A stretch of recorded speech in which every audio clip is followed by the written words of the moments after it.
On today's news, Aleister Black returns on last night's SmackDown. Huge match announced for next week's SmackDown. Mickie James addresses all the fallout from the trash bag controversy. And Peyton Royce gets a new name. Are you ready? Are you ready for the news time? Yes, my name is Phil Chambers and I am joined again by Gareth Morgan. He's actually appeared this week.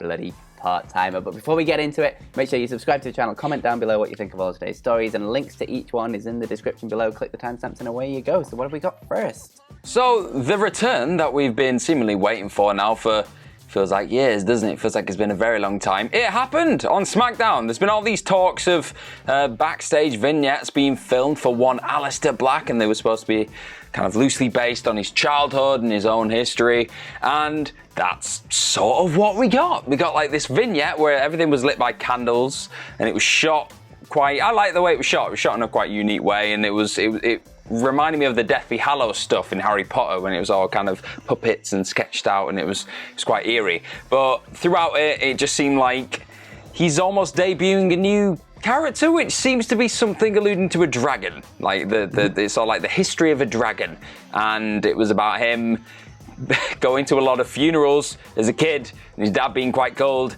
and then he just suddenly switched and turned the entire story on us. But he was like, I'm nothing like you guys, I am the dragon, and I hate people. It just seemed like the typical thing WWE are doing with Aleister Black right now, where they're just putting him in a dimly lit room and just making him scream at the world. That's the kind of the character they've got in their minds with Aleister Black. At the end of this vignette, this like puppet show, he said, what you do is vile and it should be condemned. Like rotting corpses, you should be scorched from the earth to make room for more fertile things. So that's the kind of gist of where we were with this entire vignette. And then he took to Twitter afterwards just to add more nuttiness to the situation. He said, let's cut the weeds, sing our songs, and let me tell you a story riddled in sins. You will know me, you will know him, you will dance with me in the abyss. So I like when we go a bit weird with these kind of things. I get very excited, and then a couple of weeks down the line, I regret being excited because WWE just butcher it and just, like, I don't know, they try and cut and paste the same thing that worked once. So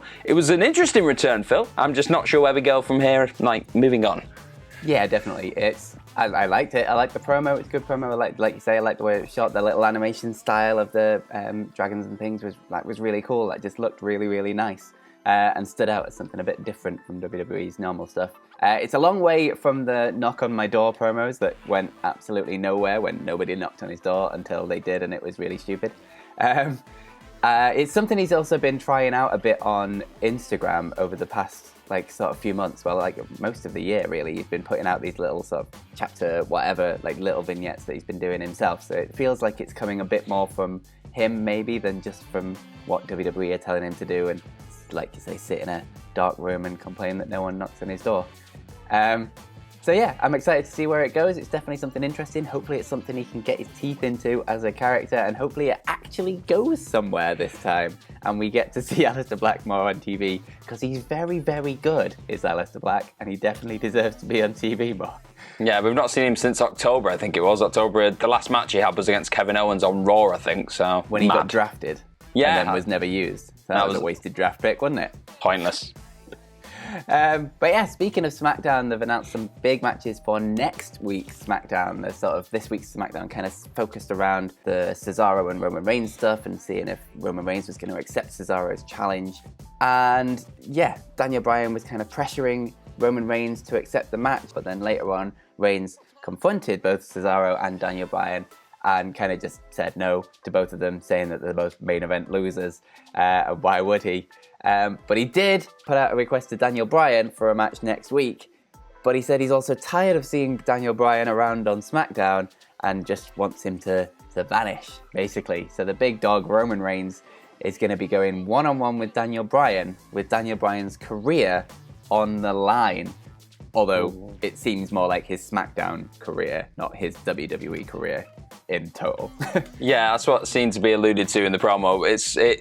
For me, it feels, because Daniel Bryan's been talking a lot recently, hasn't he, about like saying, full-time career, seems like it's slowly winding down, I'm going to take my foot off the gas. It feels too obvious I don't know why it is. It's one of those things where I just feel like a big old swerve's coming where there's some form of shenanigans in the actual match itself, and Bryan wins by DQ, that kind of thing. I'm interested, but it just seems too cut and dry that, yeah, he's just going to lose to Roman Reigns and be gone from SmackDown to go to Raw. But, you know. Just on a random episode of SmackDown as well, without like a build to a pay-per-view or something. I don't know. There is something very strange about it, and like you said, the timing with what Daniel Bryan's saying about sort of being ready to wind down. I've no idea. Maybe it is as simple as that. Maybe he does just want some time off, and this is their way of quickly writing him off. Who knows? We'll have to wait and see next week, I guess. They've also announced that next week we are going to get the rematch from WrestleMania of Big E versus Apollo Crews. After Apollo Crews obviously beat him at WrestleMania with interference from bloody Commander Aziz.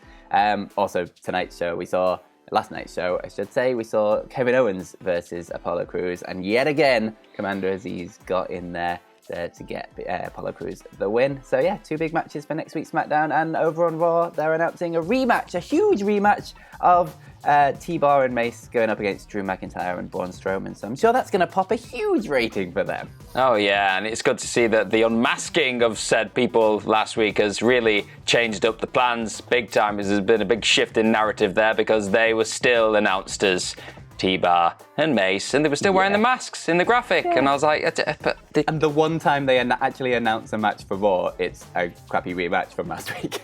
Yeah, it was, I don't know. You just feel underwhelmed with these things. But the actual, like, the Big E Apollo thing, I'm really excited for. I mean, like, I was really hoping the match at WrestleMania wasn't going to have the kind of messy finish it had. The match itself up to that point was really good, because these two are just really good together. They've got a great little story, so hopefully we get that. I don't know. I'm a little bit cautious about this on SmackDown, because Commander Aziz is there with his just being a dick. Yeah, he's just there with his attitude, so I'm very worried that could all go tits up on SmackDown. But we'll see. We'll have to wait and find out. But something that has... I was trying to segue that in there, saying something else that's gone tits up in recent memory, but this is another similar thing in that sense, but it's more real world stuff, this. And Mickie James, obviously, it's been all over Twitter, social media about what's happened with Mickie James recently, which has been sent things from WWE after exiting, like in a trash bag, and then it all kind of started to unfold that this has been a thing that's been going on for years, and it's just really depressing and just horrendous to see that. And Triple H came out, Stephanie McMahon came out and apologised and said, this person's been fired now, he's responsible. And Mickie James has now released a full-on statement just addressing everything, like after all these additional things went down, after she posted that initial image. She said on Twitter, I would like to address this one last time, then we can all move on. I have so many amazing things on the horizon. The last thing I desire is to have any of that tainted with ugliness and negativity. I take zero pride or joy in the fact that someone would lose their job ever, especially someone I considered a friend. I'm confident that Vince and the McMahons had no idea that this is how we were sent packing. It hurt a fragile me much more 10 years ago when my belongings arrived on my doorstep, because WWE was my everything. I've grown as a woman and a person as much as we all have in this business. I'm stronger today than I've ever been, and smart enough to know that it wasn't a deliberate attack on me. However, the symbolism cannot be denied. I'm sorry that a thoughtless and tone-deaf act cost anyone their job, but I'm not sorry that I had the courage to ensure it will never happen to anyone else moving forward. So if that's my final mark in this company moving forward, I'm okay with that. When I first started in this business, one of the best pieces of advice I received was just leave the business better than you found it, kid. And that has always been in my ultimate goal. I love you all so much. I'm legitimately grateful for my time at WWE, and throughout my whole career, I'm looking forward to everything that is next. I truly hope you are too, and perhaps you will join me. So I think the most interesting thing in that statement is the fact that she said it happened 10 years ago as well. So this has been going on for like maybe even over a decade. So that's just horrendous again in its own right. And then just to add again, she commented on Stephanie McMahon's apology to her. She replied to that. She said, "Thank you, Stephanie. I appreciate that, as I am equally embarrassed. I know this wasn't a malicious act. However, it did feel very symbolic to how I was presented in the last 3 years." So an awful lot to unpack there, Phil. But I think, like I said, the biggest thing in all that, the fact this has happened twice to her, and she didn't we were in that massive social media age then, so she couldn't probably go onto Twitter and just post a picture going, "Oh my God, look how bad this is," and now she can't. It's just I don't know. This is just, it's an awful look, and WWE are trying the best to cover the tracks, but it is not a good look, is it? Yeah, no, not at all. Like Gillian Hall came out saying that the same thing happened to her as well. It's just absolutely mad that this just keeps happening. I guess hopefully now that it's kind of gone very public, that might be the end of treatment like this. But it's like the thing she said in the Stephanie McMahon tweet when she replied to her, like saying that this seems like a metaphor of what like my presentation was over the last 3 years. Like that's the thing behind this. It's like something that like a satirical TV show would write about how WWE treat people. It's like a perfect visual metaphor just wrapped up in what this sort of joke of a company treats its people. Yeah, and it's just literal trash bag of your things arriving at your door. You couldn't write this stuff, and yet it's actually happening there in WWE. Well, that's precisely it. Like, it's farcical, and it just seems like something out of a TV show. But then it also highlights just how disjointed things seemingly are in that company. Like, if people are coming out saying, oh, we didn't realise that was happening, people at the top of the company, I don't know if that's just the way of covering the tracks, if that is true, but if it is, and they're publicly coming out and saying, oh, we didn't know it was happening, that's a big part of this when you're saying goodbye to people and you all the best in your future endeavours, that disbanding and that like next step for them, that's a huge part. So if you've not got like a hands-on approach to that and how to handle that, that is something that needs addressing going forward. And hopefully it shouldn't have taken something like this, but hopefully this goes some way now to addressing that going forward. Yeah, absolutely. The issue lies there that if you're just going to sit there and say, oh, we didn't realise this was going on, you probably should have realised this was going on because that's kind of your job. You're running this company. You should know what that these things happen. But yeah, they have obviously fired Mark Carano and are blaming him, let's say, for this. Whether that's true or not remains to be seen. There is a interesting, let's say, Reddit AMA going on with someone who's claiming to be Mark Carano's ex-fiance's new husband, if that makes sense. Which the ops on Reddit have supposedly verified. But I would go in and have a read of that if you want to see more about what kind of a person Mark Carano was. Oh, lovely. That's how you want to spend your Saturday. Damn right. It's very interesting. But let's move on to, well, more crap things that WWE have done. In the release of Peyton Royce, she has a new name, or she's trademarking a new ring name, and that is Casey Lee. She's changed all her social media to that and everything, so you would expect to see her going forward with Casey Lee as the name. There's still not really any news about anyone else that's come out, but I wouldn't expect there to be much either, because of obviously like no competes and things going on for 90 days. But July 14th is the date that we all have to wait for.